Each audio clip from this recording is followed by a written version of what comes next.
Up to 3.5 million people lost everything. Doctors who spent decades saving, farmers who mortgaged their land, families who borrowed from relatives and never paid them back. Ordinary people who believed they had finally found a way out.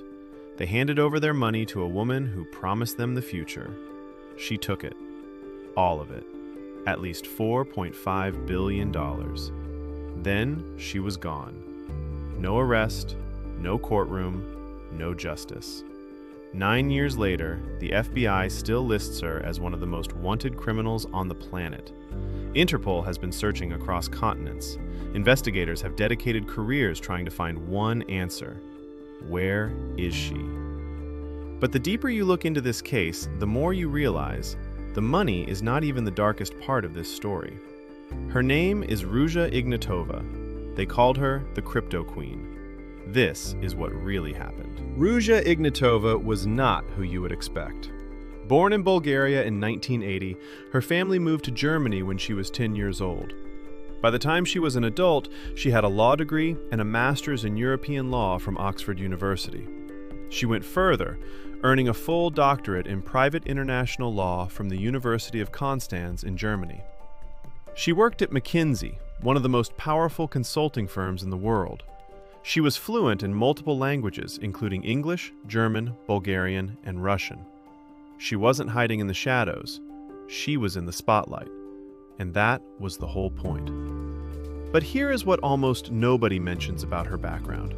In 2012, 2 years before OneCoin, she was convicted of fraud in Germany. Her and her father acquired a company that later went bankrupt under suspicious circumstances. She received a suspended sentence, a conviction for fraud, before OneCoin even existed. That's exactly what made her so dangerous. Not just the credentials, the experience. In 2014, she launched a cryptocurrency called OneCoin. Her pitch was simple. Bitcoin had already made early investors rich. OneCoin, she claimed, was going to be bigger, better. Get in now, she told them, and your life will never be the same. Up to 3.5 million people believed her. Every single one of them was wrong. Standing beside her from the very beginning was a Swede named Carl Sebastian Greenwood. Charming, well-connected, a specialist in multi-level marketing. He was the man who built a network that sold the lie to the world, and he was very good at his job. Prosecutors say he was earning approximately 20 million euros a month from the scheme. Together, they designed a system built on one powerful human emotion: the fear of missing out. Bitcoin had already made early investors rich. Everyone knew someone who had bought Bitcoin for almost nothing and was now a millionaire. Millions of ordinary people were desperate not to miss the next wave. Ruja gave them what they were looking for. But you never bought OneCoin directly. Instead, you bought an educational package, a course about cryptocurrency and finance. Entry-level packages started at just 100 euros. Affordable, safe feeling, just education. The packages went much further than that. 500 euros, 5,000 euros, 30,000 euros. The most expensive packages cost up to 225,000 euros. And inside every package were tokens. Tokens that could supposedly be used to mine OneCoins. Mining, a real word from the world of legitimate cryptocurrency. Ruja borrowed the language of Bitcoin and made everything sound familiar and credible. Except there was nothing to mine. OneCoin claimed its servers were running in Bulgaria and Hong Kong. Nobody could verify this. Nobody was allowed to. The entire system lived on OneCoin's own private platform, controlled completely by Ruja. She set the price. She decided how many coins existed. She could change any number at any time. There was no blockchain. Not then, not ever. Now here is the moment that should have ended everything. June 11th, 2016. SSE Arena, Wembley, London. An event they called Coin Rush. Thousands of investors packed inside. Carl Greenwood on stage warming up the crowd. Then the lights dropped. Alicia Keys, Girl on Fire, blasted through the speakers. Actual fireworks lit up the stage, and Ruja walked out in a floor-length red ball gown. Greenwood had introduced her by saying, "This is the creator, the mastermind, the founder of OneCoin. This will be the biggest welcoming on stage we have ever done in history." The crowd went wild. What Ruja was about to announce broke every rule of basic economics, every rule of finance, every rule of common sense. She told the crowd that OneCoin had grown so fast that they were running out of coins. The original supply she had promised investors was 2.1 billion coins. No more, no less. That was the foundation of the entire investment. Then she looked at the crowd and announced they were increasing the supply to 120 billion coins. Not 3 billion, not 10 billion, 120 billion. Any economist in that room would have walked out immediately. When you increase the supply of anything that dramatically without changing the price, the value collapses. That is basic economics. The crowd did not walk out. They cheered. Because Ruja had not built a cryptocurrency, she had built belief. And belief does not follow the rules of economics. Then she looked at the crowd and said, "In 2 years, nobody will speak about Bitcoin anymore." More cheering. Meanwhile, in private, the emails between Ruja and Greenwood told a completely different story. They called their own investors idiots. They referred to OneCoin itself as a trashy coin. And in one verified email, Ruja wrote to Greenwood, "We are not mining actually, but telling people shit."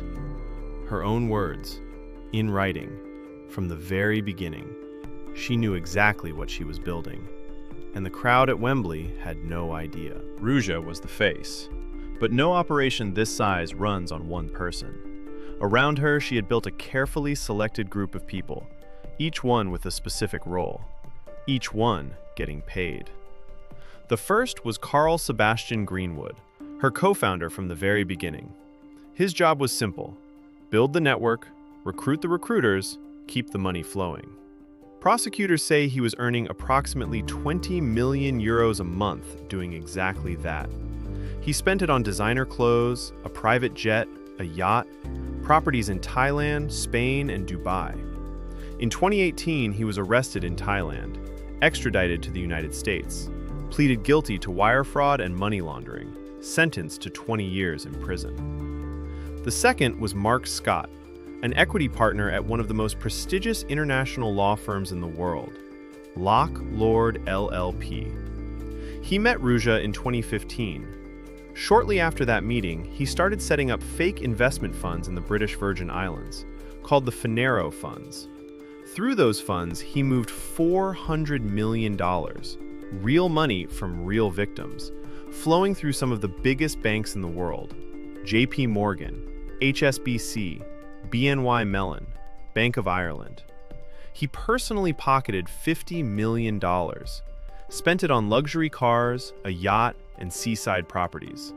He was convicted in 2019, sentenced to 10 years in prison, permanently disbarred. The third was Irina Dilkinska, OneCoin's head of legal and compliance, the person whose entire job was to make sure the company followed the law. Instead, she helped set up shell companies to hide stolen money and worked directly with Mark Scott to move hundreds of millions to the Cayman Islands. When she stood before the judge, she asked to go home to Bulgaria to care for her children. The judge called her a woman of great intelligence who ought to have known better. 4 years, plus $111 million in forfeiture.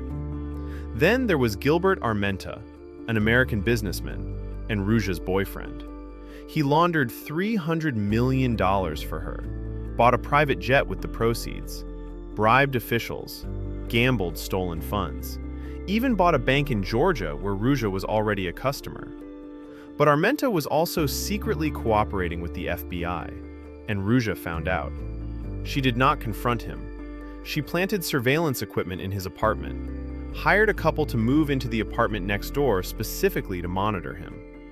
When she heard he was cooperating, she was already gone within days. 5 years in prison for Armenta. Now here is the person nobody gives enough credit to. His name was Bjorn Bjerke, a Norwegian blockchain expert. In 2017, OneCoin actually hired him to build a real blockchain for them, because they had been running the entire operation without one.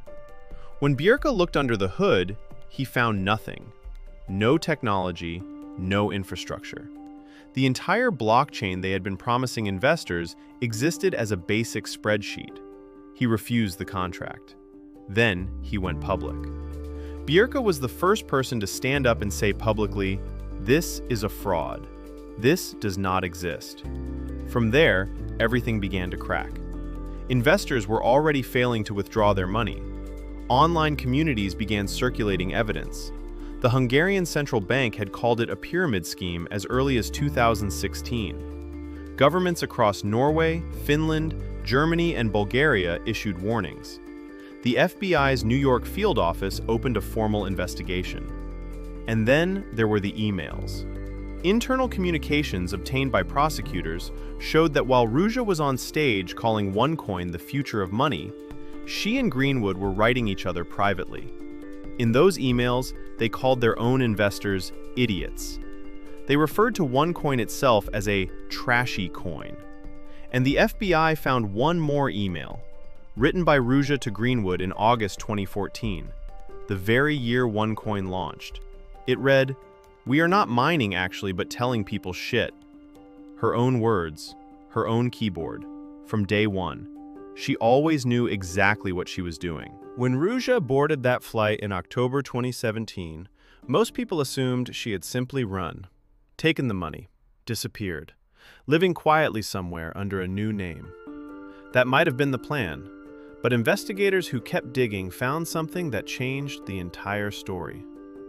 Ruja Ignatova had not just been running a cryptocurrency fraud. According to BBC investigations backed by leaked Europol documents, she had been doing it under the protection of one of the most dangerous men in Europe. His name is Christoforos Nikos Amanatidis, known simply as Taki. In Bulgaria, Taki is not just a criminal, he is a ghost. Former government officials and investigators describe him the way people describe El Chapo in Mexico. Suspected of drug smuggling on a massive scale. Suspected of running a criminal network so deeply connected to corrupt officials that he has never once been successfully prosecuted for anything. According to the BBC investigation, Taki was Ruja's personal head of security. One source told the BBC she was paying him up to 100,000 euros every month for that protection. He was also the godfather to her daughter. Leaked Europol documents seen by the BBC suggest Taki was using OneCoin's financial network to clean money from drug trafficking, which means OneCoin was not just a cryptocurrency scam. According to investigators, it was also being used as a laundering operation for an organized crime empire. A former IRS investigator who worked the OneCoin case told the BBC directly, "This is like a white-collar criminal combined with a drug trafficker or mafia guy on steroids." A former Bulgarian deputy minister described Taki this way, "Taki is the ghost. You will never see him. You only hear about him. If you don't listen, you just disappear from Earth." Now here is where the investigation takes its darkest turn. In March 2022, a senior Bulgarian police officer was murdered in his home in Sofia. When investigators searched his house, they found documents, police reports, transcripts of recorded conversations. Inside those documents, according to reporting by Bulgarian investigative journalists at Bird, was an informant's account of a conversation that allegedly took place at a private gathering. Taki's own brother-in-law, reportedly in a drunken state, claimed that Ruja Ignatova had been killed on Taki's orders. In November 2018, over a year after she disappeared. According to that account, she was killed on a yacht in Athens. Her body was disposed of in the Ionian Sea. The alleged reason? Ruja had become a liability. She knew too much about Taki's criminal operation. The FBI was closing in from one direction, Interpol from another. Keeping her alive was a risk Taki was reportedly no longer willing to take. Bulgarian journalist Dimitar Stoyanov, who broke this story, says multiple criminal associates of Taki believed this account to be credible. One of those associates was a man named Krasimir Kamenov, known as Kuro. He told investigators he had personally heard Taki speak carelessly about Ruja in front of him. When Kuro challenged Taki on it, Taki reportedly said, "Don't worry, she is as good as dead." Kuro later spoke to the CIA about what he knew. In May 2023, Kuro was shot and killed in his home in Cape Town, South Africa, along with his wife and 2 other people. South African police are still searching for the killers. The journalist who reported all of this, Dimitar Stoyanov, has had to temporarily leave Bulgaria 4 times due to threats against his life. Now, to be completely clear, none of this has been proven in a court of law. Taki has never been charged with Ruja's murder. No body has ever been found. The BBC stated clearly that they could not independently verify the account. But here is what the FBI says. They do not remove anyone from the 10 most wanted list without definitive proof of death. Ruja Ignatova is still on that list today. The reward for information leading to her arrest, $5 million. Nobody has claimed it. She is either still out there, hiding in plain sight, or the answer is already at the bottom of the Ionian Sea. Either way, nobody has been held accountable for what happened to her. And that is exactly how some very powerful people want it. October 25th, 2017. Ruja Ignatova was supposed to be in Lisbon. Thousands of OneCoin investors had traveled there specifically to see her speak. They waited. She never walked through the door. She was at Sofia Airport, one carry-on bag, a budget Ryanair flight to Athens, Greece.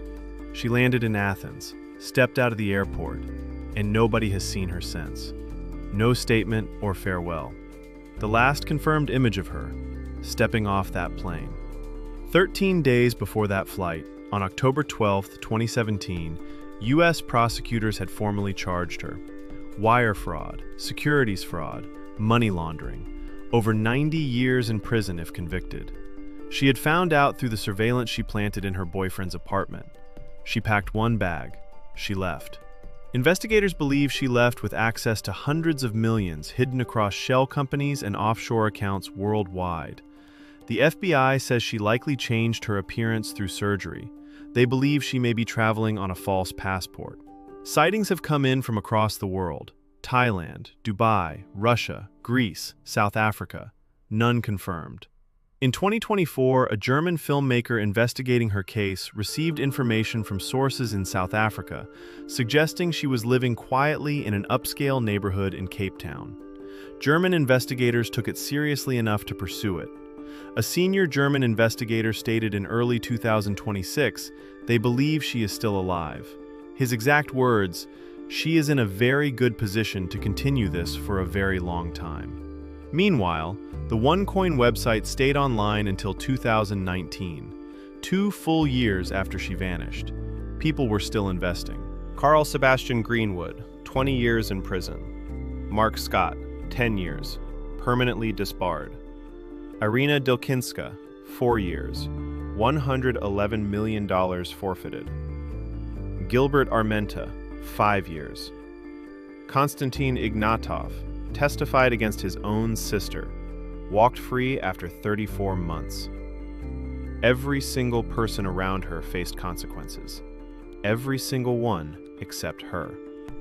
Either she is out there right now, different face, different name, different life, spending money that was never hers, or the people she trusted to keep her safe decided she was more dangerous alive than dead. 2 possibilities. Nearly 9 years. No answer.